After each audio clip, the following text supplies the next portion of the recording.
Hello friends, welcome back to Haritha's kitchen. ఈరోజు మన కిచెన్లో మొలకెత్తిన పెసళ్ళతోటి ఒక మంచి హెల్దీ ప్రోటీన్ రెసిపీ చూపిస్తున్నాను. మొలకెత్తిన పెసళ్ళతోటి అలాగే తినకుండా ఇలా దోశల్లాగా పోసుకొని తిన్నారంటే చాలా టేస్టీగా ఉంటుంది. పిండి పులవాల్సిన అవసరం లేదు.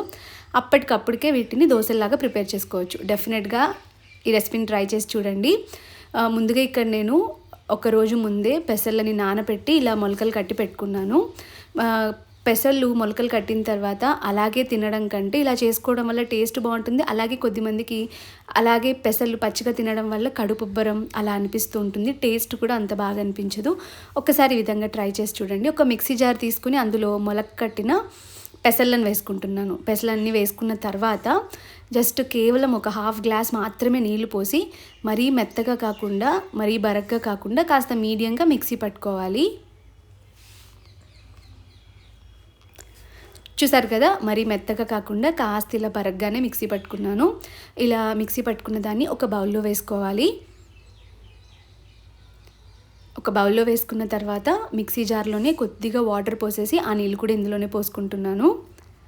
మొత్తంగా కలిపి ఒక గ్లాస్ దాకా నీళ్ళు యూజ్ చేశాను. ఇప్పుడు ఇందులోకి ఒక 2 టేబుల్ స్పూన్ల దాకా శనగపిండి వేసుకోండి. శనగపిండి వేసుకోవడం వల్ల మనకి మంచి బైండింగ్ ఏజెంట్ లాగా యాడ్ అవుతుంది. అలాగే టేస్ట్ బాగుంటుంది, కాస్త టమ్మీ ఫిల్లింగ్గా కూడా ఉంటుంది. అలాగే ఇందులోకి తరిగి పెట్టుకున్న ఉల్లిపాయ ముక్కలు, అలాగే పచ్చిమిర్చి ముక్కలు, క్యారెట్ తురుము, అలాగే క్యాప్సికమ్ వేసుకుంటున్నాను. ఇదే వేసుకోవాలని ఏం లేదు, మీ దగ్గర ఏ వెజిటేబుల్స్ అందుబాటులో ఉంటే అవి వేసుకోవచ్చు. మీకు కావాలంటే ఇంకా బీట్రూట్ తురుము వేసుకోవచ్చు, క్యారెట్ ముక్కలు, టొమాటో ముక్కలు, అలాగే కరివేపాకు, కావాలంటే కొద్దిగా పన్నీర్ కూడా యాడ్ చేసుకోవచ్చు. తర్వాత ఇందులోకి చిటికెడు పసుపు, కొద్దిగా కారం, అలాగే కొద్దిగా ఉప్పు వేసుకుంటున్నాను.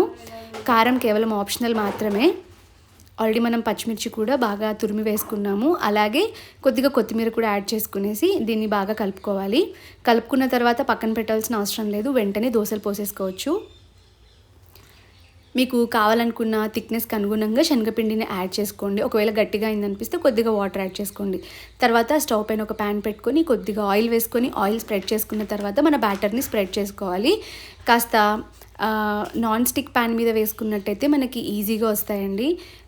కాస్త మొరాయించే ప్యాన్ల మీద వేసుకున్నారంటే మనకి సెపరేట్ చేయడం కష్టమవుతుంది. అందుకే నాన్ స్టిక్ ప్యాన్లు లేదంటే ఇలా మీకు ఈజీగా వచ్చేసే ప్యాన్లను తీసుకున్నారంటే దోశలు మనకి ఇబ్బంది పెట్టకుండా పైకి వచ్చేస్తాయి.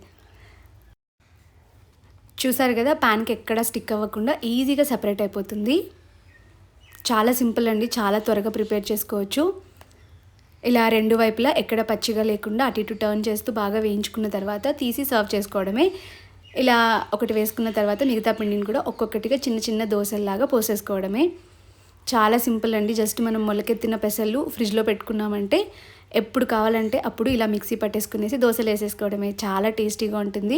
ఈవెన్ బ్యాచిలర్స్ కూడా ట్రై చేయొచ్చు. డెఫినెట్గా మీరు కూడా ట్రై చేయండి. అలాగే ఇందులోకి కాంబినేషన్గా నేనైతే పల్లీ చట్నీ అలాగే టొమాటో చట్నీ 2 కూడా ప్రిపేర్ చేశాను. చాలా బాగుంటాయి అవి కూడా. లేదంటే మీరు పిల్లల కోసం ప్రిపేర్ చేసినట్టయితే టొమాటో కెచప్, లేదంటే మంచిగా పెరుగుతో కూడా సర్వ్ చేయొచ్చు. చాలా టేస్టీగా ఉంటుంది. డెఫినెట్గా మీరు కూడా ట్రై చేయండి. అలాగే ట్రై చేస్తే ఎలా వచ్చిందో కమెంట్ చేసి చెప్పండి. మరిన్ని ఇంట్రెస్టింగ్ రెసిపీస్ కోసం మన ఛానల్ని సబ్స్క్రైబ్ చేసుకోండి. Thanks for watching.